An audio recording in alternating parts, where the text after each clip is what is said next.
Bismillahirrahmanirrahim. Assalamualaikum warahmatullahi wabarakatuh. Alhamdulillah, wassalatu wassalamu ala rasulillah Sayyidina Muhammadin ibn Abdillah wa ala alihi wa sahbihi wa mawala. Rabbana shrah lana sudurana wa yassir lana amrana. Syukur kita panjatkan kepada Allah. Salawat dan salam moga tercurahkan kepada Nabi Muhammad sallallahu alaihi wasallam. Syukur alhamdulillah kita bisa berkumpul di tempat yang penuh berkah ini. Semoga Allah jadikan pertemuan ini menjadi amal soleh bagi kita, terutama ini di hari-hari yang paling mulia dalam satu tahun. Hari yang paling istimewa itu sekarang 10 hari pertama di bulan Zulhijjah. Karenanya Allah bersumpah dengan hari tersebut di Quran surat Al-Fajr, wal fajr wa layalin ashr, demi waktu fajar, wa layalin ashr, dan demi hari yang 10. Jadi waktu fajar itu waktu yang istimewa dalam satu hari, karenanya Allah bersumpah dengannya. Nah sekarang kita berada di waktu fajar dan di dekat SD Al-Fajr. Walayalin ashar, dan demi hari yang 10, itu artinya adalah 10 hari pertama bulan Zulhijjah, dan kita pun sekarang berada di antara hari-hari tersebut. Artinya kita berada di dalam dua hal yang Allah bersumpah dengannya, waktu fajar dan di 10 hari pertama bulan Zulhijjah. Maka itu hari-hari yang istimewa, sehingga Nabi mengatakan ma min ayamin al-amal as-salih fihi khairun wa ahabbu ilallah min hadhihi al-ayyam. Tidak ada hari-hari yang paling istimewa seorang hamba melakukan amal saleh di dalamnya dan paling dicintai oleh Allah melebihi amal saleh yang dilakukan di hadhihi al-ayyam, di hari-hari ini, yaitu 10 hari pertama bulan Zulhijjah. Karena hadis inilah maka Ibnu Qayyim ketika ditanya mana yang lebih istimewa, 10 hari pertama bulan Zulhijjah atau 10 hari terakhir bulan Ramadan, jawaban beliau itu bijak ya, dan sangat kuat, sangat argumentatif. Beliau menjawab, kalau yang dimaksud malam harinya, maka 10 hari terakhir bulan Ramadan lebih istimewa karena ada Lailatul Qadar. Tapi kalau yang dimaksud siang harinya, maka 10 hari pertama bulan Zulhijjah lebih baik daripada 10 hari terakhir bulan Ramadan. Nah ini kan kita menjelang siang juga, artinya pagi, waktu fajar menjelang siang sampai sore. Artinya siang-siang sekarang itu lebih istimewa dari 10 hari terakhir Ramadan kemarin. Maka kita manfaatkan hari-hari kita dengan amal saleh, dan kita mengawali hari kita dengan sholat subuh dan dengan berkumpul di tempat ini. Semoga ini menjadi lipatan pahala bagi kita. Bapak Ibu yang Allah muliakan, saya dapat mandat materi khusus pagi hari ini kaitannya dengan sejarah kurbannya. Secara bahasa dulu ya, kurban itu asli katanya adalah korban, ya, mendekat. Jadi bukan korban, tapi kurban. Kalau korban itu ya korban gitu.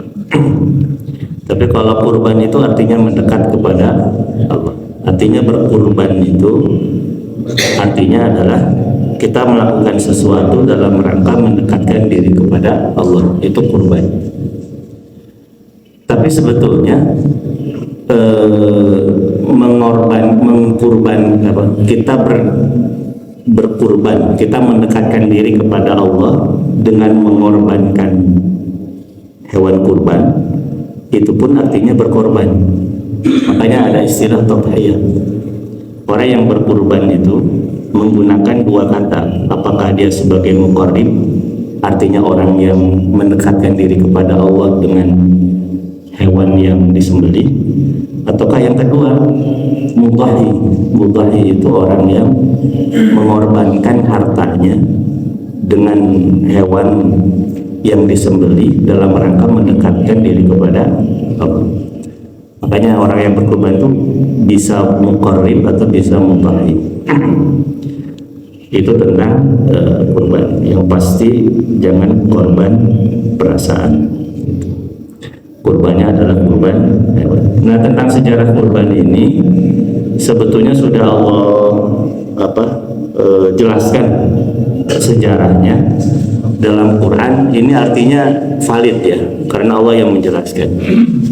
Karena kisah-kisah sebelum Nabi Muhammad itu terlalu banyak riwayat-riwayat yang diperlukan validasi, karena tidak ada hadis yang bisa menjangkau ke sana atau sangat sedikit. Maka banyak riwayat yang khilaf kata-katanya.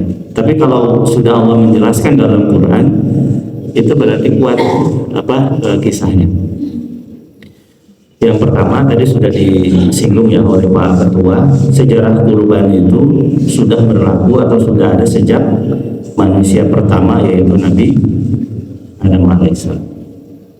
Manusia pertama versi kita umat Islam ya, karena kalau versi Barat, Nabi Adam itu bukan manusia pertama, tapi ada manusia lain. Nabi Adam itu bukan sosok satu orang, tapi Nabi Adam itu bukan nama sosok, tapi Adam itu adalah nama kelompok. Dan itu berlaku, atau ada juga yang meyakini, dulu dosen saya ketika S2. Jadi dia bilang Adam itu bukan manusia pertama, tapi Adam itu nama sebuah kabilah. Jadi ada Adam yang lain. Saya kaget gitu. Akhirnya gara-gara dia gitu, saya dibawa dulu, iya Pak, ada Adam Jordan, Adam Air gitu. Ya, Nabi Adam jelas satu ya, sangat valid itu dalilnya dalam Quran surat Al-Baqarah ayat 30 ya. Nah, kita lihat kisah tentang kurbannya Adam itu di Quran surat kalau mau buka Quran, tapi pada Quran atau dibuka di HP-nya, Quran surat Al-Maidah ayat 27 sampai 31. Al-Maidah ayat 27 sampai 31. Ini tentang tentang bagaimana sejarah kurbannya Nabi yang terjadi pada anak Nabi Adam, yaitu Qabil dan Habil. Jadi kan Adam itu manusia pertama, punya pendamping namanya Hawa. Nah, kemudian dari pernikahan ini Allah karuniakan 4 anak, masing-masing kembar sepasang. Jadi Qabil sepasang dengan Iklimah, adapun Habil sepasang dengan Labuda. Jadi ketika awal mula terjadi keluarga di dunia ini cuma ada 4 anak, 2 orang tua, Adam, Hawa, Qabil, Iklimah, Habil, Labuda. Otomatis kan setelah itu harus ada yang namanya pernikahan supaya punya zuriat, punya keturunan. Nah, ketika itu masih dibolehkan nikah satu darah. Kalau sekarang tidak boleh nikah satu darah, nggak boleh nikah saudara kandung, nggak boleh kan ya. Dan nikah satu RT juga nggak boleh. Nikah sama siapa? Sama itu satu RT, banyak-banyak deh. Nah, maka sesuai sesuai yang sudah diatur oleh Adam, nikahnya itu harus silang. Jadi Qabil nikahnya itu nggak boleh dengan Iklimah, karena dengan kembarannya nggak boleh. Maka nikahnya itu harus dengan Labuda. Sementara Habil nikahnya otomatis dengan Iklimah, saudara kembarnya Qabil. Nah, Iklimah yang jadi saudara kembarnya Qabil itu cantik. Sementara Labuda yang menjadi kembarannya Habil tidak secantik Iklimah. Nah, karena Qabil harus nikah dengan Labuda, inilah awal mula irinya Qabil kepada Habil. Dalam artian Qabil bilang, kalau Imam Fakhruddin Ar-Razi itu bilangnya begini, hadza min indik wa laysa min Allah. Wahai Adam, wahai ayahku, ini keputusanmu bukan keputusan Allah. Jadi protes. ana ahaqqu biha wa huwa ahaqqu bi ukhtihi. Itu kata Imam Ar-Razi. Yang berhak atas Ikrimah itu aku, kata Qabil, karena aku kembarannya. Sementara yang paling berhak atas bagi Qabil itu adalah, bagi Habil itu adalah Yahuda. Kenapa harus disilang? Nah, ini awal mula Qabil itu tidak suka kepada Habil. Artinya tidak suka pernikahan silang itu. Nah, ditambah lagi ketika ada perintah untuk kurban, ini tambah marah lagi yang namanya Qabil ke Habil. Ini di Quran surat Al-Maidah ayat 27, Allah katakan, "Watlu alaihim," bacakanlah hai Muhammad kepada mereka, "Naba abnai Adam bil haq," berita tentang dua anak Adam dengan benar. Iqarraba qurbanan, ketika keduanya berkurban, fatuqbila min ahadihima wa lam yataqabbal min al-akhar. Maka salah satu kurbannya diterima oleh Allah, wa lam yataqabbal min al-akhar, tapi yang lainnya tidak diterima oleh Allah. Maksudnya yang Habil diterima, yang Qabil tidak diterima. Qala la-aqtulannak, kemudian Qabil yang tidak diterima kurbannya itu iri kepada, hasad kepada Habil. Qala la-aqtulannak, Qabil berkata, sungguh aku akan membunuhmu wahai Habil. Qala innama yataqabbalullahu minal muttaqin, maka Habil kemudian berkata, sesungguhnya Allah hanya menerima amal dari orang yang bertakwa. Nah, yang jadi catatan, kenapa kurbannya Qabil tidak diterima, kenapa kurbannya Habil diterima? Nah, ini dijelaskan oleh Imam Ar-Razi. Beliau mengatakan kurbannya Qabil itu tidak diterima karena beliau itu kan profesinya petani, ya, Qabil itu petani, dan yang dikurbankan itu adalah hasil tanaman yang diperkirakan tidak akan menarik atau tidak dimakan. Artinya Imam, daripada dibuang mendingan dikurbankan. Jadi kurban itu asal yang kira-kira jelek, tidak bisa dikonsumsi, maka dikurbankan. Sementara Habil itu kurbannya itu dengan dia peternak, dia berkurban dengan yang paling baik yang ada di kandangnya, berharap ridho Allah Subhanahu wa Ta'ala. Maka kemudian dia berkurban dan kurbannya diterima oleh Allah Subhanahu wa Ta'ala. Nah, ketika Qabil tahu kurban Qabil tidak diterima dan kurban Habil diterima, maka kemudian Qabil itu marah kepada Habil, iri. Saking irinya, nah ini orang yang hasad itu bahaya. Orang yang hasad itu potensi akan menyelakakan orang lain. Apa kata Qabil? Qala la-aqtulannak, sungguh aku akan membunuhmu karena kurbanku tidak terima, kurbanmu diterima. Tapi Habil tidak punya daya memutuskan terima atau tidak diterima, bukan Habil. Maka kemudian Habil hanya menjelaskan, qala innama yataqabbalullahu minal muttaqin, sesungguhnya yang diterima oleh Allah hanyalah kurban dari orang-orang yang bertakwa, yang ridha, yang mencari ridha Allah, yang dengannya kemudian berkorban yang terbaik yang dia miliki, semampu yang dia miliki, tidak sampai memaksakan. Nah, ini jadi gambaran juga ya buat kita, kalau punya kelapangan harta, bukan berarti harus yang mahal, yang besar, bukan, tapi paling tidak yang sesuai dengan syariat. Jangan sampai yang cacat itu kurban.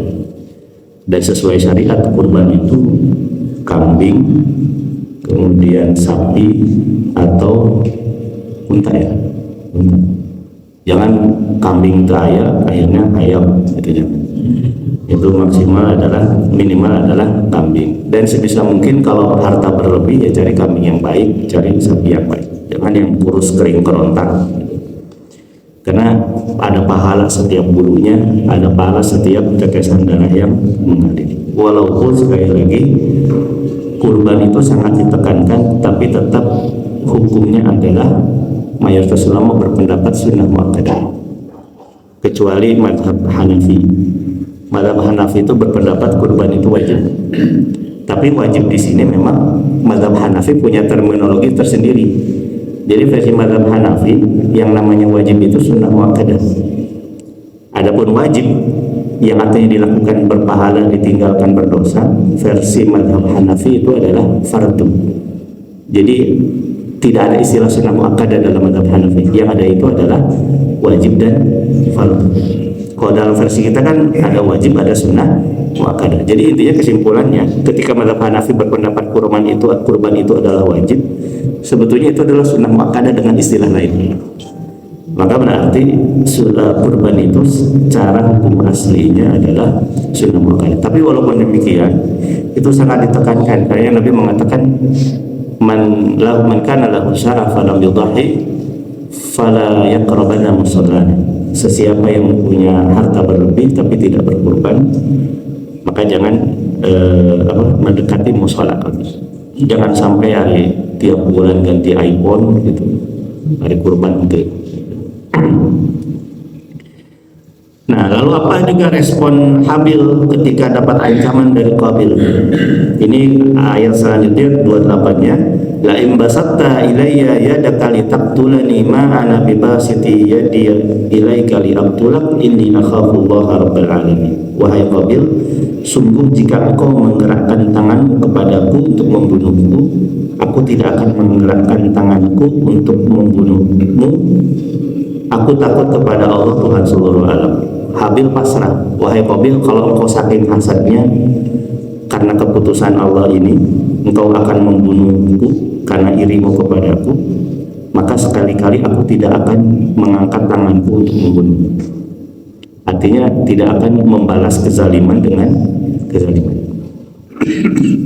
Apa yang menyebabkan Habil itu tidak mau mengangkat tangan untuk membunuh Qabil? Itu redaksi akhirnya, inni akhafullaha rabbal alamin, karena aku takut kepada Allah Tuhan semesta alam. Nah, pelajaran dari sini bahwasanya takut kepada Allah itu bisa mencegah seseorang berbuat zalim. Seperti halnya Habil yang takut kepada Allah sehingga tidak mau ikut-ikutan angkat tangan membunuh saudaranya. Kalau Qabil sudah jelas, sudah dosa hasad. Yang kedua, dosa akan membunuh dan memang terrealisasikan pembunuhannya. Sehingga ada riwayat yang mengatakan setelah Qabil membunuh Habil, Nabi Adam dan Hawa itu punya anak satu lagi. Kan kalau yang hamil pertama itu kembar, Qabil dengan Iklimah. Anak yang hamil kedua kembar lagi, Habil dengan Labuda. Nah, setelah Habil meninggal, Hawa itu hamil lagi, tapi tidak kembar, yaitu satu, saya lupa namanya ya, siapa itu? Dan itu menggantikan posisi Habil setelah Habil dibunuh. Nah ini Habil takut kepada Allah sehingga dia tidak mau mengangkat tangan seperti saudaranya untuk membunuh sesama saudara-saudara. Nah, ini gambaran bahwasanya takut kepada Allah itu bisa mencegah seseorang untuk membunuh. Maka sebetulnya kalau misalnya orang Indonesia ini takut kepada Allah, tidak ada penegak hukum pun insya Allah kriminal tidak akan terjadi. Ini di Jakarta ya, polisi sama tentara kan lagi patroli begal ya, karena begal di mana-mana. Yang sebetulnya kalau misalnya begal takut kepada Allah, tidak perlu ada polisi, tidak perlu ada tentara, tidak akan terjadi yang namanya begal. Apalagi sampai kehilangan motor di masjid gitu. Aduh, ayo kaswat-swat deh.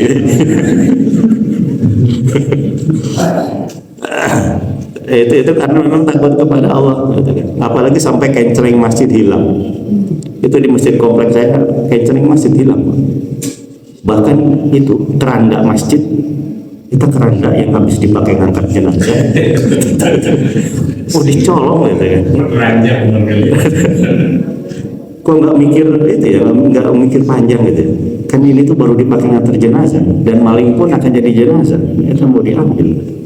Akhirnya dimasukin, bikin ruangan khusus untuk nyimpan keranda. Awalnya tuh di samping masjid jadi kelihatan gitu. Loncat dari tol. Itu kalau di metropolitan memang kurang aman. Metropolitan Ciganjur gitu. Nah ini jadi yang menyebabkan orang berbuat zalim itu karena memang tidak takut kepada itu dalam kondisi iman lagi jatuh. Jangankan kita ya, maksudnya jangankan manusia umum ya. Di sekitar Masjidil Haram saja kan kriminal tuh ada. Padahal itu dekat Ka'bah, dekat Baitullah ya, tanah haram. ada aja orang berbuat zalim, apakah mencuri, apakah tindakan yang lainnya. Nah itu ketika iman lemah, maka merasa diawasi oleh Allah itu penting. Kemudian selanjutnya, inni uridu an tabu'a bi ismi wa ismika fatakuna min ashabin nar wa dzalika jazaa'ul zalimin. Sesungguhnya aku ingin agar engkau kembali dengan membawa dosa membunuhku dan dosamu sendiri, maka engkau akan menjadi penghuni neraka dan itulah balasan bagi orang yang zalim. Nah, Habil mengingatkan kepada Qabil, kalau engkau tetap nekat membunuhku, maka nanti engkau akan kembali kepada Allah dengan membawa dosa membunuhku dan dosamu sendiri, maka engkau akan menjadi penghuni neraka dan itulah balasan bagi orang yang zalim. Ini konteksnya bukan berarti Habil tidak membela diri, bukan ya. Ini karena kalau dalam kondisi terdesak dan kita punya kemampuan untuk membela diri, kita wajib membela diri. Tapi maksud Habil itu adalah tidak membalas kezaliman dengan kezaliman. Makanya Habil mengingatkan kepada Qabil, kalau engkau berbuat zalim kepadaku, engkau yang akan membawa dosa nanti di akhirat atas penumpahan darahku nanti di akhirat. Apalagi Nabi mengatakan kan dalam hadisnya, yang pertama kali diadili di akhirat itu adalah tentang darah atau penumpahan darah. Saking besarnya dosa membunuh orang, sehingga dalam Al-Quran itu Nabi mengatakan, man qatala mu'minan muta'ammidan faka'annama qatala an-nasa jami'an. Sesiapa yang membunuh seorang mukmin dengan sengaja tanpa alasan yang dibenarkan, faka'annama qatala an-nasa jami'an, maka sesungguhnya dia telah membunuh semua manusia. Pembunuhan yang boleh karena ada alasan apa? Pembunuhan yang dilakukan oleh pengadilan, hukuman mati. Nah itu dibolehkan karena memang ada tindakan kriminal di awal yang sebagai efek jerah ada vonis, tapi di luar pengadilan tidak boleh ada pembunuhan. Sekalipun kita melihat orang membunuh di depan mata kita ya, ada orang yang membunuh saudaranya, kita nggak boleh ngambil main hakim sendiri membunuh yang membunuh, nggak boleh. Yang boleh menghilangkan nyawa itu dalam Islam hanya lewat pengadilan. Walaupun di depan mata ada pembunuhan, karena kalau main hakim sendiri dibolehkan, ujungnya pembunuhan akan dimudahkan dengan kacamata atau dengan atas nama menegakkan hukum Islam. Hukum Islam itu dilakukan harus dengan cara yang benar juga. Itu harus lewat pengadilan. Nah ini nasihat Habil kepada Qabil. Artinya kalau engkau rela tetap akan membunuhku, maka itu nanti di akhirat akan menjadi dosa yang besar. Fatawwa'at lahu nafsuhu qatla akhihi wa qatalahu fa asbaha minal khasirin. Maka ketika amarah sudah berada di puncak yang mendorongnya untuk membunuh saudaranya, kemudian dia pun benar-benar membunuhnya, maka jadilah dia termasuk orang-orang yang merugi. Nah ini bahayanya amarah ya. Orang kalau sudah dikuasai oleh amarah, segera bisa dilakukan. Itu kalau lihat di medsos itu kan harus butuh kesabaran ekstra sekarang ketika di jalan. Sekarang kan berita viral tentang bentrok di jalan itu kan banyak ya di medsos ya, di Instagram, di TikTok, di Thread itu. Gimana di antara pengendara A dengan pengendara B pas ya. Kan awalnya itu karena nafsu ya. Kemudian diviralkan ramai ya. Cuma saya lihat viral ngebutut deh. Viral lagi pas saya kan nggak bagus ya. Nah itu orang lagi marah itu potensi keburukan selanjutnya itu akan datang. Makanya Nabi mengatakan kalau engkau marah maka wudhulah. Kalau wudhu masih ada amarah maka duduklah. Kalau duduk masih ada amarah maka berbaringlah. Piraku berbaring masih ngambek gitu. Ketika berbaring tidurlah, ketika marah maka tidurlah. Ternyata nggak bisa tidur karena marah. Tapi kalau sudah bisa tidur, bangun insya Allah amarah sudah reda. Nah ini sejarah kurban Nabi Adam. Jadi itu bukan tradisi, bukan ajaran yang baru Nabi Muhammad, tapi sejak manusia pertama yaitu Nabi Adam, tepatnya adalah anak-anaknya. Nah kemudian kurban tersebut dilestarikan ajarannya sehingga sampailah kepada Nabi Ibrahim alaihissalam. Itu Allah catat di dalam Quran surat As-Saffat ayat 100 sampai 108. Ini sejarah kurban selanjutnya ya. Ini pun kaitannya sama antara seorang ayah dengan anak. Tadi Adam dengan anaknya, nah sekarang Ibrahim dengan anaknya yaitu Ismail. Rabbi habli minas salihin, ya Tuhanku anugerahkanlah kepadaku anak yang saleh. Ada yang mengatakan Ibrahim itu kan nikah pertama dengan Sarah, tapi kemudian tidak dikaruniai anak.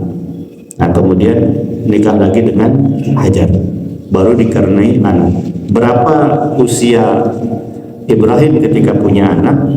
Ada yang mengatakan ketika usia beliau 80 tahun. Jadi 80 tahun baru punya orang gitu. Ini gambaran laki-laki itu tidak berhenti masa produktif punya anaknya. Kebayang Pak John punya orang deh gitu. Tapi sangat mungkin secara medis. Tapi itu kan pilihannya. Artinya Ibrahim pun demikian, berdoa minta anak tidak dikabulkan, baru dikabulkan usia 80. Ini gambaran betapa sabarnya Ibrahim dalam doa. Makanya ada riwayat yang mengatakan innallaha yuhibbul mulihina fi du'a. Allah tuh suka orang yang ketika berdoa itu diulangi terus-menerus. Nggak tahu masalahnya kapan akan dikabulkan. Ternyata Ibrahim pun baru dikabulkan ketika usia 80 tahun. Rabbi habli minas salihin, ya Tuhanku anugerahkanlah kepadaku seorang anak yang soleh. Fabasyarnahu bil ghulamin halim. Maka dari upaya doa tersebut kami beri kabar gembira kepadanya dengan kelahiran seorang anak yang sangat sabar, yaitu Ismail alaihissalam. Yang kemudian Ismail ini yang membawa ajaran Nabi Ibrahim ke Jazirah Arab. Kalau Ishak kan ke Jazirah Arab ya, ke Babilonia. Tapi kalau Ismail itu ke Jazirah Arab. Yang kemudian dari situlah turun dzurriyyat Nabi Muhammad SAW. Baru saja anak itu usia lagi lucu-lucu, usia lucu-lucu itu kan 1 sampai 5 tahun ya, itu anak lagi lucu-lucunya. Pada balagha ma'ahu sa'ya, maka ketika anak itu sampai pada umur,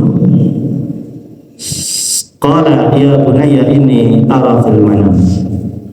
Maka Ibrahim berkata, wahai anakku, ini ara fil manam, sesungguhnya aku bermimpi.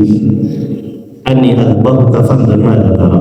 Apa mimpinya? Aku mimpi menyembelihmu, maka bagaimanakah pendapatmu? Kemudian qala ya abati fa'al ma tu'mar satajiduni insyaallah minas sabirin. Kemudian dia Ismail menjawab, wahai ayahku, lakukanlah apa yang diperintahkan Allah kepadamu, insyaallah Allah akan mendapatiku termasuk orang yang sabar. Nah ini bedanya mimpi Nabi dengan mimpi kita. Kalau mimpinya Nabi itu adalah wahyu. Kalau mimpinya kita boleh jadi itu hanya mimpi tidur. Ketika Ibrahim bermimpi dan dalam mimpinya diperintahkan menyembelih anaknya, itu berarti wahyu dari Allah. Jangan sampai gara-gara baca ayat ini kemudian nanti malam mimpi apa? Mimpi menyembelih, perintah menyembelih anak kita. Akhirnya besoknya bilang, ya bunayya, wahai anakku, tadi malam bapak mimpi, wahai anaknya, gitu kan. Sekarang kamu yang disembelih, gitu. Itu bumbu tidur kita. Maka mimpi kita itu bukan wahyu. Kalau mimpinya Nabi itu adalah wahyu, seperti Nabi Ibrahim yang mimpi menyembelih. Nah, bapaknya soleh, anaknya pun soleh. Tapi ada juga yang bapaknya soleh, anaknya tidak soleh. Kayak Adam soleh, tapi Qabil tidak soleh. Tapi bapaknya Adam sudah mendidik Qabil sebaik mungkin. Seperti Nabi Nuh, beliau soleh, anaknya tidak soleh, tapi Nuh sudah mendidik anaknya sebaik mungkin. Nah, Imam Ar-Razi mengatakan ini dalil bahwasanya ayah tidak akan bertanggung jawab nanti di akhirat atas kenakalan anaknya kalau sang ayah sudah mendidik anaknya sebaik mungkin. Karena kan Adam tidak akan dipersalahkan Allah tidak akan. Seperti Nuh tidak akan dipersalahkan atas kekafiran anaknya selama sudah mendidik anaknya sebaik mungkin. Nah, tapi kalau yang ini beda versi, bapaknya soleh, anaknya soleh. Ketika bapaknya bilang gitu, respon anaknya pun sangat istimewa. Kata Ismail, ya abati fa'al ma tu'mar, wahai anakku, lakukanlah apa yang diperintahkan kepadamu. Jadi Ismail sangat sadar kalau mimpinya bapaknya ini adalah wahyu. Artinya apa? Ismail tahu kalau bapaknya itu adalah nabi. Satajiduni insyaallah minas sabirin. Maka insyaallah engkau akan mendapati aku termasuk orang-orang yang sabar. Kalau itu perintah Allah, ikhlas walaupun harus disembelih. Nah, ini ridha atas keputusan Allah itu bukan perkara yang mudah, apalagi ketika baru menggenggam sesuatu yang sudah lama dinantikan. Itu pasti berat. Makanya kan ada ungkapan yang mengatakan sabar itu adalah inda sodama al-ula. Sabar itu ketika benturan pertama. Kalau benturan pertama kemudian respon kita positif, itu berarti sabar.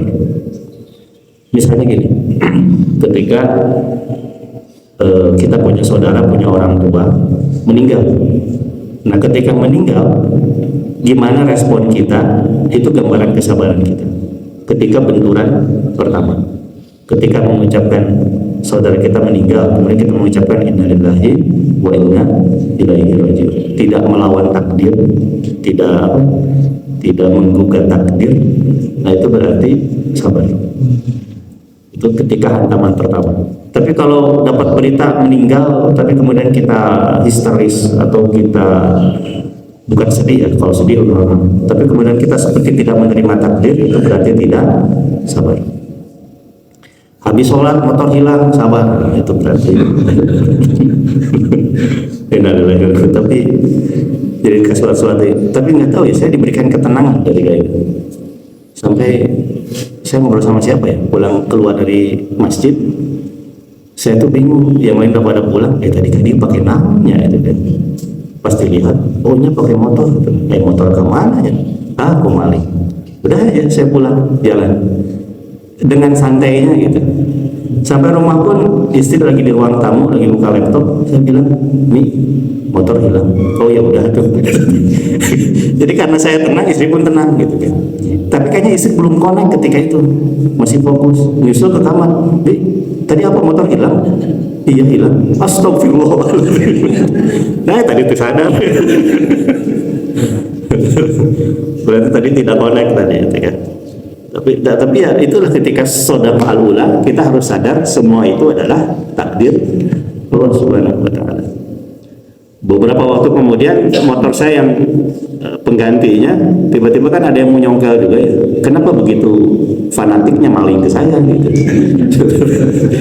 Di CCTV dicek sama Pak Iman, ternyata betul ada yang menyongkel si itunya apa ya, si kuncinya itu.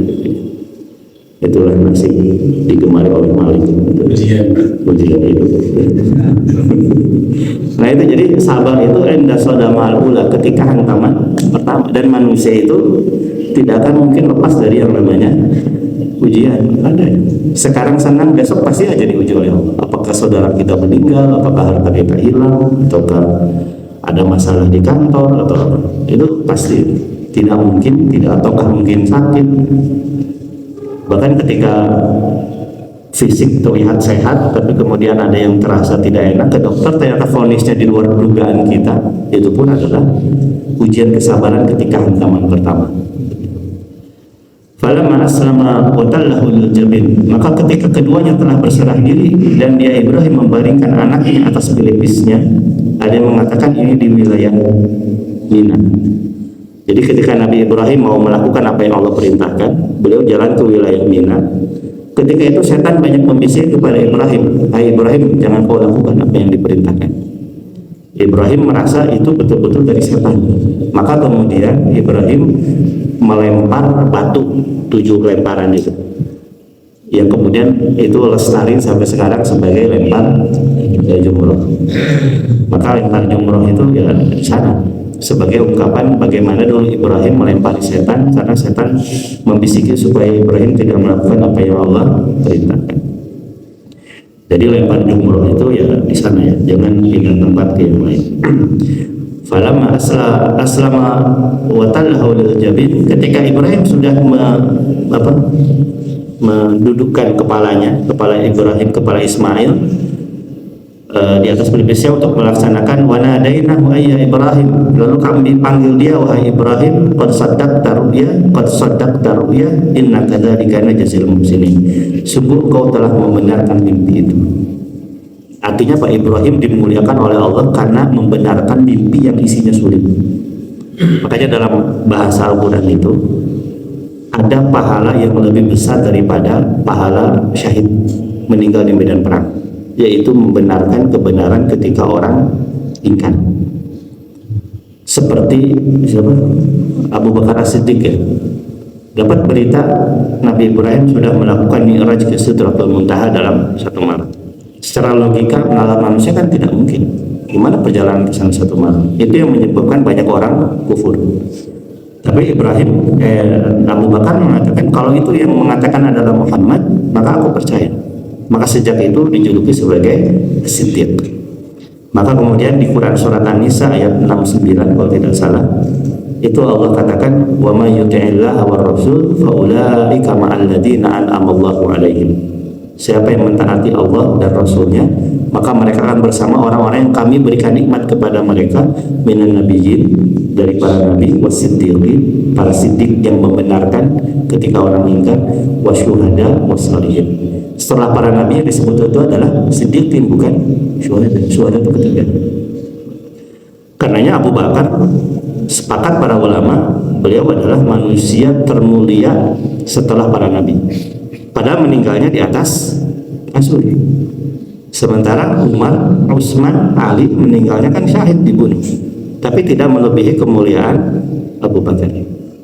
Makanya ini jadi ada catatan juga dari seorang ulama, husnul khatimah itu atau kemuliaan akhirat itu bukan dilihat dari bagaimana cara dia meninggal, apakah di atas kasur, apakah ketika perang, apakah ketika belajar, tapi dilihat dari bagaimana hari-hari yang dia lakukan.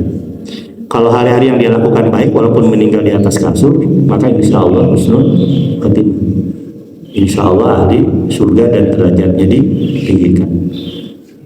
Itu ada yang mengatakan demikian. Nah Ibrahim pun demikian, kata Allah qad saddaqta ru'ya, engkau telah membenarkan mimpi. Maka Allah muliakan Ibrahim karena membenarkan sesuatu yang berat. Ibrahim sangat sadar kalau itu adalah janji wahyu dari Allah. Inna hadalah wal bala'ul mubin. Tapi Allah pun betul-betul memberikan gambaran kepada kita, inna hadalah wal bala'ul mubin, sesungguhnya ini benar-benar suatu ujian yang nyata bagi Ibrahim. Di satu sisi Allah muliakan dengan mimpi ini, Ibrahim dimuliakan, tapi di satu sisi Allah pun memberitakan Ibrahim dan kita harus sadar bahwasanya ini adalah ujian yang benar dan setiap manusia akan diuji oleh Allah Subhanahu wa Ta'ala. Kemudian yang terakhir Allah katakan wa fadainahu bidzibhin adzim, dan kami tebus anak itu dengan seekor sesembelihan yang besar. Alhamdulillah diganti domba. Coba ketika itu Ismail tidak diganti, entah hari ini giliran siapa di antara kita itu. Allah diganti oleh kibas, dan sejak itulah lestari yang namanya sembelih kurban. Di antaranya adalah dilestarikan oleh ajaran Nabi Muhammad SAW. Nah, kalau ajaran Nabi Muhammad tentang kurban itu Allah catat di dalam Quran surat Al-Kautsar, surat favorit. Inna a'tayna al-Kautsar. Wahai Muhammad, sesungguhnya aku telah memberikan kepadamu nikmat yang besar. Fashalli li rabbika wanhar. Maka salatlah untuk Tuhanmu dan berkurbannya. Sejak itulah kurban sampai sekarang lestari dengan ketentuan-ketentuan dalam fikih. Nah, Bapak Ibu yang Allah muliakan, poinnya adalah bukan dari bukan dari kambingnya, tapi ketakwaannya akan dilihat oleh Allah tentang kurban. Wallahu a'lam bishawab. Masih ada waktu untuk semangat.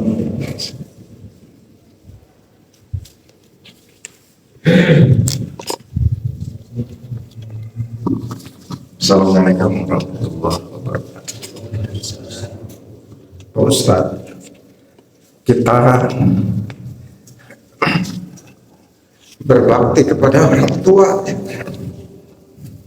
Kita menyayangi orang tua bukan hanya ketika orang tua masih ada, baik orang tua sendiri maupun orang tua dari istri. Kita berbakti dan menyayangi, dan berbakti menyayangi orang tua tidak hanya berhenti pada saat orang tua masih hidup, tapi juga ketika sudah meninggal, dengan doa semoga iman Islamnya diterima, diampuni dosanya, dan dimasukkan ke dalam surganya. Dulu ketika masih hidup, orang tua tidak atau belum melaksanakan haji, ya, karena keterbatasan, terutama keterbatasan bidang finansial, ya. Dan ketika anaknya sudah diberikan rezeki dan punya kemampuan untuk berhaji, berumroh, agama membolehkan untuk membadali orang tua, niat melaksanakan haji untuk orang tua dengan doa mudah-mudahan dicatat sebagai hajinya orang tua. Kemudian berkorban. Dulu orang tua tidak mampu bahkan dari segi ekonomi untuk berkorban. Sekarang anaknya diberikan rezeki dengan kemampuan untuk berkorban dan berkorban untuk atas nama orang tua, dengan doa mudah-mudahan ini dicatat sebagai korbannya orang tua. Tapi sementara itu ada yang menyatakan bahwa kurban itu hanya untuk orang yang hidup, sedangkan untuk orang yang sudah meninggal, walaupun untuk atas nama yang bersangkutan itu tidak boleh lagi, hanya boleh. Mohon penjelasan Pak Ustaz. Assalamualaikum warahmatullahi wabarakatuh.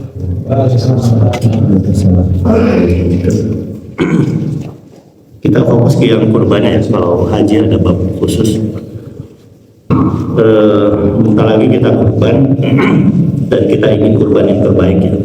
Dan harapan dari kurban kita itu ada kebaikan yang mengalir bukan hanya untuk kita tapi untuk banyak orang. Nah, pembahasan yang sering muncul itu adalah orang tua sudah meninggal, boleh tidak berkurban atas nama orang tua yang sudah meninggal. Tidak dipungkiri ada pro kontra. Ada yang mengatakan tidak bisa. Kalau tidak bisa, yang mengatakan tidak bisa pasti dalilnya dalil idza mata Adam in qata amaluhu illa min salat. Kalau seseorang wafat maka putuslah amalannya kecuali 3. Pertama, waladun saleh, anak yang saleh, ya kemulah yang mendoakan, sedekah jariyah, sama ilmu yang bermanfaat. Jadi kalimat in qata amaluhu, putus amalannya itu artinya orang yang sudah meninggal itu ya tidak diartikan oleh yang pendapat pertama.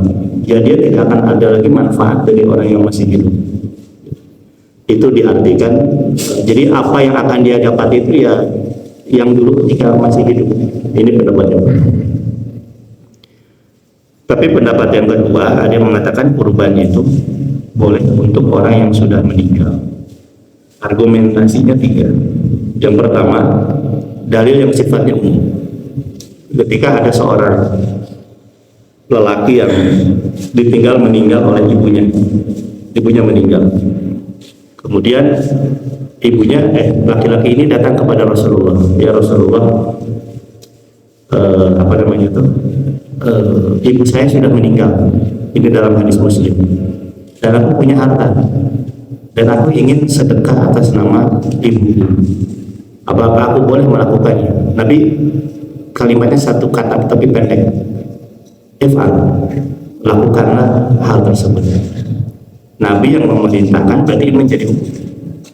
Artinya laki-laki ini diperkenankan untuk sedekah atas nama ibunya yang sudah meninggal. Ini kan sedekah umum ya. Nah, kurban itu diartikan bagian daripada sedekah. Ini dalil yang pertama. Maka dari dalil umum ini diartikan boleh sedekah atas nama orang yang sudah meninggal. Kemudian yang kedua, ada hadis Nabi SAW tentang kurbannya Nabi SAW dengan 2 kibas, dengan 2 domba. Kata Nabi, aku berkurban dengan 2 kambing ini. Kambing yang pertama untukku dan keluargaku, kambing yang kedua untuk umatku yang hidup maupun yang sudah meninggal. Ini Nabi praktik langsung. Ini dalil lebih spesifik tentang kurban. Nabi berkurban untuk umatnya yang masih hidup dan sudah meninggal. Berarti ini dalil memperkuat boleh kurban atas nama orang yang sudah meninggal. Tapi bukan berarti kemudian kita tidak kurban atau kurban di atasku Nabi. Bukan.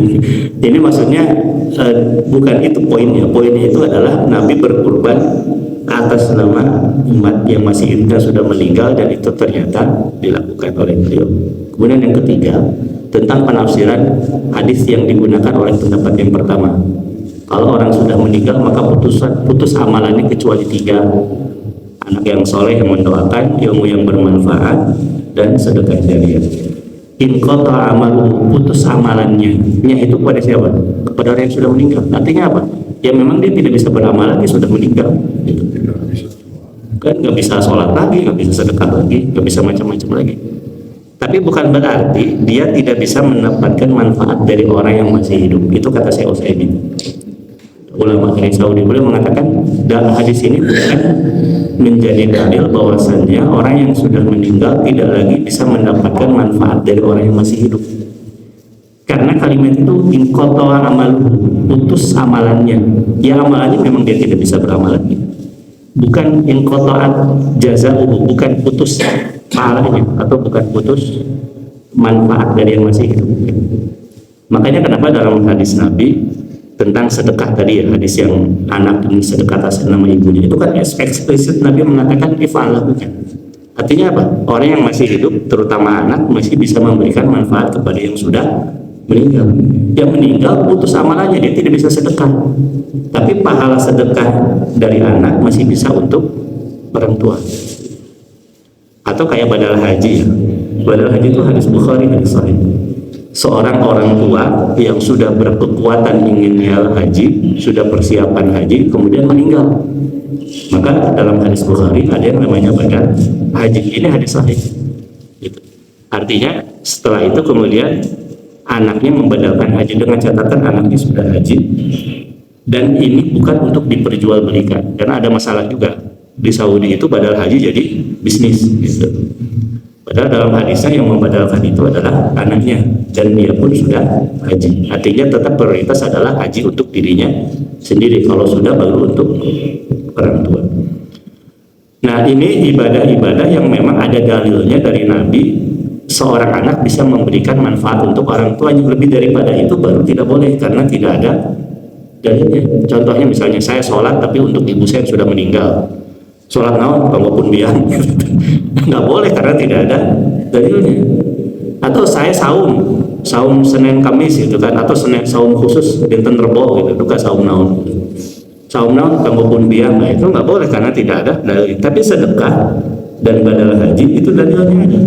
Dan tidak ada yang paling tahu tentang agama ini kecuali Nabi.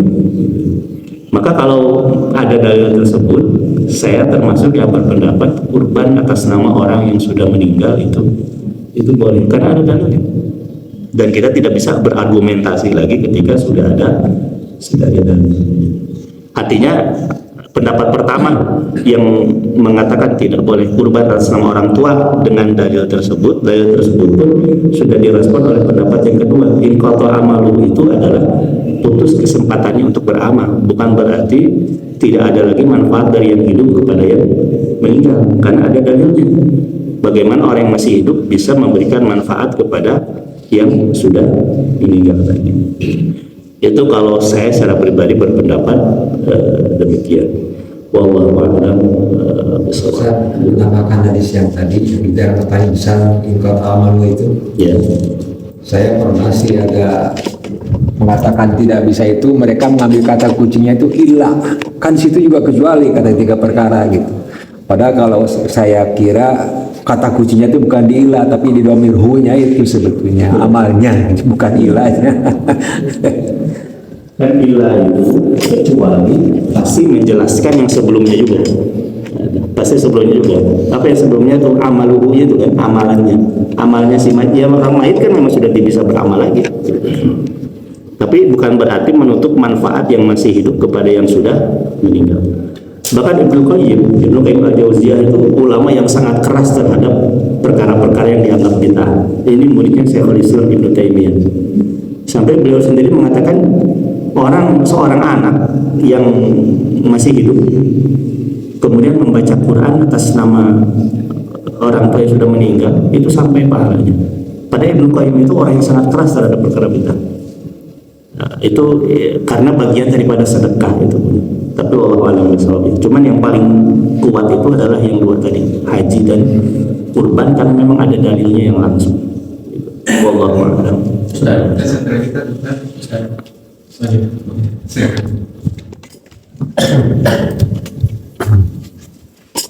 Assalamualaikum warahmatullahi wabarakatuh. Tadi di awal kajian kita, kurban itu artinya ibadah mendekatkan diri kepada Allah. Apakah ibadah-ibadah lain itu juga bisa dikategorikan ke dalam kurban, Pak Ustaz? Seperti sholat, baca Al-Quran, itu kan mendekatkan diri juga kepada Allah. Terima kasih. Secara bahasa bisa, cuman secara terminologi, secara apa ya, secara bahasa bisa semua amal soleh itu kurban. Cuman kalau digunakan untuk sholat, karena kurban itu sudah identik dengan sembelih hewan kurban, jadi aneh. Pak mau kemana? Kurban di mana? Kita sholat ke masjid. Itu yang jadi aneh gitu. Tapi secara bahasa ya ke masjid juga itu bagian daripada kurban itu kan mendekatkan diri kepada Allah dengan segala amal soleh kita. Nah konteksnya dengan Idul Adha ya berkurbannya itu adalah dengan nyembelih hewan. Jadi kalau pas kurban dalam konteks Idul Adha itu adalah sembelih hewan. Menjalankannya dengan menyembelih kurban. Ya, terima kasih. Salam sunnah. Tadi saya menjelaskan ada pada haji. Nah Kak, kalau pada untuk umrah ada nggak hadisnya? Umrah itu memang kalau kita mau aspek eksplisit ya, mau melihat sangat tekstual dari hadis Nabi, memang itu redaksinya itu adalah haji. Dan itu pun kalau lebih tekstual lagi, itu pun bagi orang tua yang yang ketika masih hidup sudah masuk kategori mampu haji, sudah punya harta, badan sehat, sudah daftar haji, sudah proses mau berangkat, tiba-tiba meninggal, maka dibadalkan haji. Adapun artinya apa? Kalau orang tua kita dulu tidak mampu, kemudian kan belum punya kewajiban haji. Ketika dulu orang tua tidak mampu, kemudian meninggal dalam kondisi tidak mampu berangkat haji, sekarang kita mampu ibadah haji. Berarti kan kita kena nih teks hadisnya ini, karena orang tuanya ketika itu memang tidak mampu dan tidak punya kewajiban untuk haji, maka kita tidak punya beban untuk membadalkan haji, dan tidak melakukan pun ya tidak ada masalah. Apalagi umroh itu kan sunnah, Pak. Maka kalau saya berpendapat tanpa merasa hormat ya, kalau umroh itu tidak ada badal, kalau saya berpendapat ya. Karena walaupun itu dikatakan sebagai haji kecil, karena dia ibadahnya itu adalah sunnah. Ustaz, mungkin yang dimaksud itu mungkin ya Pak Kapolres itu ketika kita ibadah haji Kan kadang-kadang kita umroh beberapa kali gitu kan, seperti dari Jarona terus jadi Ya kata nih macam-macam. Itu kan kadang-kadang dari pembimbing itu boleh katanya umroh untuk siapa gitu, untuk yang lain. Kami berdua 3 kali itu mungkin ada kaitan sama itu. Kalau sekali lagi ya, saya dalam hal ibadah cenderung lebih berpikir tekstual kalau saya pribadi gitu ya. Karena bagi saya lebih ke hati-hatiannya lebih kuat kalau ibadah ritual tekstual itu. Nah, kalau kita melihat hadis tentang ibadah haji dalam Bukhari itu kan, pertama orang tuanya itu sudah mampu ketika masih hidup, pas mau berangkat meninggal, maka dibadalkan oleh anaknya, yang anaknya pun sudah haji. Nah, sekarang kalau misalnya konteksnya adalah umroh itu kan pertama ibadah sunnah, dan itu ibadah sangat ritual sekali. Kalau saya lebih cenderung berpendapat tidak badal untuk umroh itu, wallahu a'lam. Walaupun posisi kita sudah di sana, sudah di Mekah. Wallahu a'lam.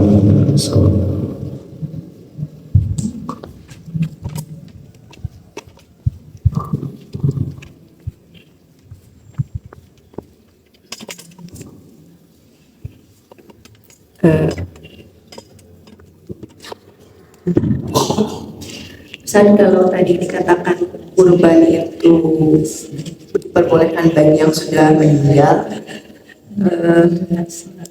bagaimana dikaitkan dengan kurban itu kan yang sampai bukan dagingnya tapi ketakwaannya gitu. Jadi ketakwaannya siapa berarti? Ketakwaan yang meninggal atau ketakwaan yang melakukan kurban gitu.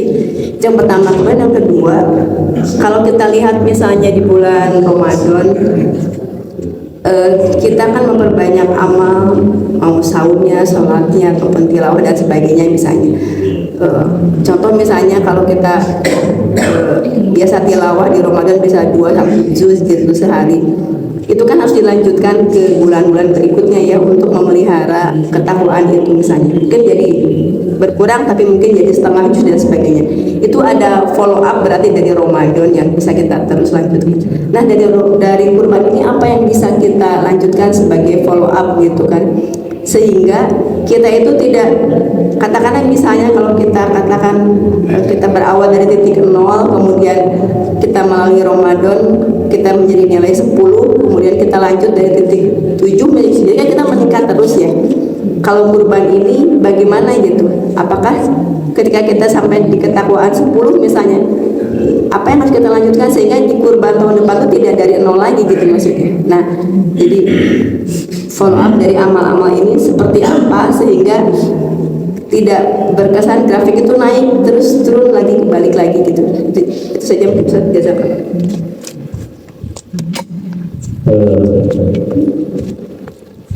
Kan tidak akan sampai daging lain Allah lumuha wala dimauha, tidak akan sampai kepada Allah daging dan darahnya, walakin yanalu taqwa, yang sampai kepada Allah itu adalah takwanya. Kalau ini saya tidak berbicara pakai dalil ya, tapi ini pemikiran saya. Kalau kurban atas nama diri sendiri, tentu kita yang berkurban dan kita yang diuji ketakwaan kita ya. Tapi kalau kita berkurban untuk orang yang sudah meninggal, bagaimana? Kalau saya melihat kurban dalam konteks seperti itu tetap manfaat paling utamanya itu adalah ke kita. Misalnya saya kurban atas nama orang tua yang sudah meninggal, pahala yang pertama kali didapat itu ya saya, pahala birrul walidain. Tapi kemudian orang tua mendapatkan manfaat dari kurban yang atas nama orang tua tersebut. Jadi takwa itu ya kembalinya kepada saya yang berkurban. Orang yang meninggal tidak akan ditanya lagi bagaimana ketakwaannya, tapi dia masih mendapatkan manfaat dari apa yang dikurbankan oleh anaknya yang masih hidup. Itu kalau yang saya pahami mungkin demikian ya. Tapi Nabi berkurban atas nama orang yang sudah meninggal, ya dalilnya memang ada untuk umatku yang masih hidup dan yang sudah meninggal. Dan itu pun kemudian kalau ngambil hadis yang umum tentang sedekah, itu Nabi mengatakan ketika ada seorang anak yang ingin sedekah atas nama orang tua yang sudah meninggal, Nabi mengatakan if'al, kerjakan. Kan tadi ya, kalau saya melihat ya agama ini dari Nabi, dan Nabi yang paling paham tentang agama ini, dan tidak perlu dibenturkan dengan dalil yang lain. Ketika demikian ya Nabi lakukan, ya kita lakukan. Artinya apa? Gini, ketika ada hadis yang atau dalil ya yang terkesan bertabrakan, metodenya itu jangan langsung dipilih mana yang lebih kuat, tapi metodenya itu bagaimana cara mengumpulkan hadis yang bertabrakan ini sehingga bisa mengambil satu kesimpulan.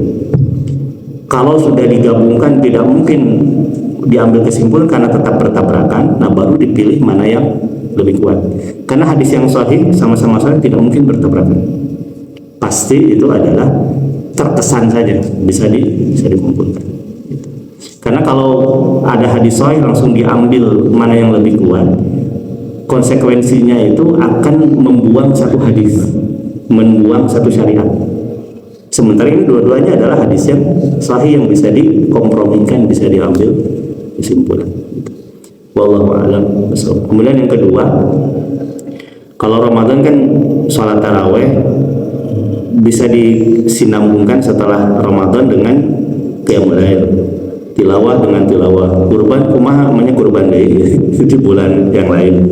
Kalau saya melihat dari esensinya sih, esensinya itu kan rela mengeluarkan harta yang kita miliki demi seruan dari Allah berkurban. Maka ya esensinya selanjutnya itu adalah rela melakukan apapun, bahkan mengeluarkan apa yang kita miliki kaitannya dengan Allah Subhanahu wa taala. Apa perintah dari Allah Subhanahu wa taala. Jadi tidak harus sama persis dengan ibadah yang sama, tapi substansinya yang sama.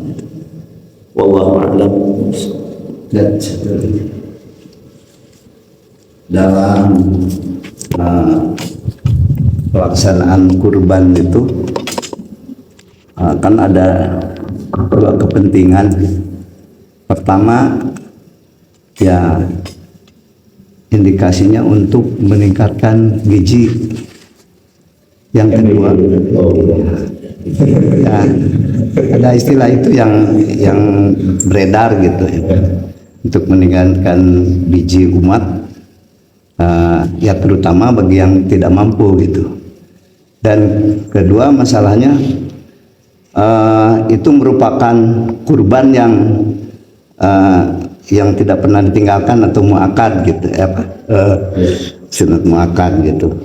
Nah, di antara kedua ini mana yang lebih dominan kalau memang dihubungkan dengan satu negara atau satu daerah yang mampu semua berkurban, apakah hanya beredar di situ atau memang bagaimana? Dan jangankan di luar tempat yang lain, mungkin di komplek-komplek juga sudah banyak orang yang semuanya sebenarnya sudah wajib berkurban gitu. Nah itu. Jadi kan apa namanya tuh, perbaikan gizi itu dampak selanjutnya daripada kurban. Tetapi yang paling utama itu kan bukan masalah perbaikan gizinya, tapi yang paling utama itu adalah gimana memang mendekatkan diri kepada Allah dengan menyembelih hewan kurban tanpa banyak pertanyaan, apa sih hikmahnya gitu. Allah perintahkan ya kita laksanakan gitu. Adapun nanti kemudian daging itu dibagikan, yaitu dampak lainnya. Makanya ada ulama yang mengatakan hewan kurban itu kalaupun kita sembelih kemudian dagingnya dimakan oleh kita semua tapi niatnya kurban, itu boleh secara hukum ya, kalau nggak malu gitu. Jadi saya misalnya nyembelih kambing kurban, dagingnya di mampu abdi nyelira, secara hukum tidak ada masalah.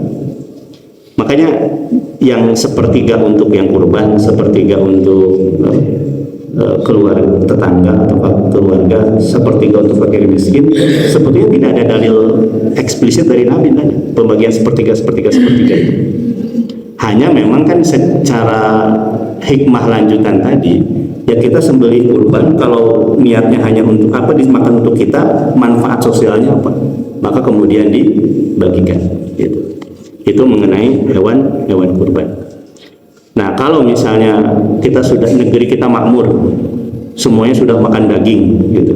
Kemudian kita berkurban, apakah daging tersebut boleh disebarkan keluar? Oh, sangat bisa. Bahkan ketika masih hidup pun kurban misalnya di Palestina itu dibolehkan karena di kita dianggap dagingnya masih sudah pada makan daging. Tapi kalau di kita masih jarang makan daging, masih banyak, ya kurban lebih baik di tempat kita. Itu konteks dari aspek kurban. Nah, sedikit lagi ya, kurang dari 5 menit. Yang lagi ramai sekarang itu kasus dam haji yang ramai antara MUI dengan Kementerian Haji. Kan haji dari Indonesia pasti haji tamattu. Dan Allah katakan faman tamatta'a bil umrati ilal haji famastaysara minal hadi. Dan sesiapa yang melakukan ibadah haji dengan tamattu famastaysara minal haji, maka dia harus membayar dam, sembelih kambing. Faman lam yajid fasiyamu salasati ayyamin fil haji wa sabatin idza raja'tum. Tapi kalau tidak mendapati hewan sesembelihan, maka saum 10 hari. 3 hari di sana, 7 hari di tempat negaranya. Nah, kambing di sana pasti banyak. Nah, kemudian muncul keputusan dari Kemenhaj bahwasanya dam haji itu karena orang Saudi sudah kebanyakan makan daging, maka boleh bayarnya itu atau eksekusinya itu di Indonesia. Jadi kambing-kambing di Indonesia itulah yang dijadikan dam. Pertanyaannya boleh atau tidak? Kalau Kemenhaj awalnya membolehkan, menganjurkan, karena direcokin oleh MUI, akhirnya diserahkan kepada jamaah. Bagi saya ini keputusan yang kurang bijak menurut saya, membuat jamaah bingung. Nah, MUI mengingatkan itu nggak boleh karena haji itu serangkaian. Apalagi ada dalilnya, yang namanya dam itu berkaitan dengan tempat haji, yaitu di sana di Mekah. Sampai ada yang berseloroh MUI itu, kalau misalnya dam haji boleh dipindahkan ke Indonesia, sekalian tawafnya pindahkan ke Monas gitu. Harusnya di Ka'bah, pindahin aja ke sini. Kecuali kalau disembelihnya di sana, dagingnya dibawa ke Indonesia, itu nggak ada masalah. Kalau kita mau berpikir sederhana, mungkin ya naon bedanya, sebenarnya kan sama-sama dagingnya ke kita. Nah, masalahnya agama itu tidak pakai logika, masalahnya pakai dalil masalahnya. Ketika dam itu identik dengan wilayah, yaitu tanah haram, ya memang harus di sana gitu. Dagingnya nanti dibawa ke sini ya nggak ada masalah. Itu kalau dam haji. Wallahu a'lam. Ustaz, ini satu lagi nih tambahan nih. Pak Ustaz, tiap tahun itu orang ada yang ngasih sapi, tiap kurban itu. Ya teman-teman gitu. Terus termasuk tahun ini juga ada yang mau kirim sapi gitu. Terus Kang tanya, ini untuk atas nama siapa? Ya udah untuk atas nama Akang aja kan begitu kan. Loh, agama udah kurban sapi. Udah atas nama ya yang memberi. Saya udah Kang katanya. Ini mah terserah Akang aja. Itu pada kirim gitu. Pada kirim sapi, ini boleh nggak utus atas nama misalnya orang lain gitu? Boleh ya. Boleh. Ketika pemberi sudah menyerahkan ke bapak dan bilang aku maha pada atas nama saya, ya itu keputusan ada. Apakah orang yang ditempeli namanya di sapi itu tahu atau tidak tahu, nggak ada masalah. Mungkin atas nama siapa. Bahkan ada yang nazar, itu ada yang nazar karena saya hasil maksa terkabul, kirim sapi juga gitu di luar ada. Yang udah santri aja. Ya selama hari tasyrik masih bisa ya, kalau disembelihnya itu artinya kurban. Kalaupun di luar hari tasyrik ya berarti bukan kurban, berarti itu mah sedekah sapi. Wallahu a'lam. Baik bapak-bapak yang Allah muliakan dan ibu-ibu yang Allah muliakan, mungkin sekian dulu ya, kekurangan mohon dimaafkan dan taqabbalallahu minna wa minkum. Semoga amal ibadah kita diterima, panitia diberikan kelancaran dan susunan panitia sepertinya sampai hari kiamat tidak akan berubah gitu. Ada insya Allah ada pahala besar di balik itu. Rabbana atina fid dunya hasanah wa fil akhirati hasanah wa qina adzabannar. Subhanaka Allahumma wa bihamdika asyhadu an la ilaha illa anta astaghfiruka wa atubu ilaik. Assalamualaikum warahmatullahi wabarakatuh.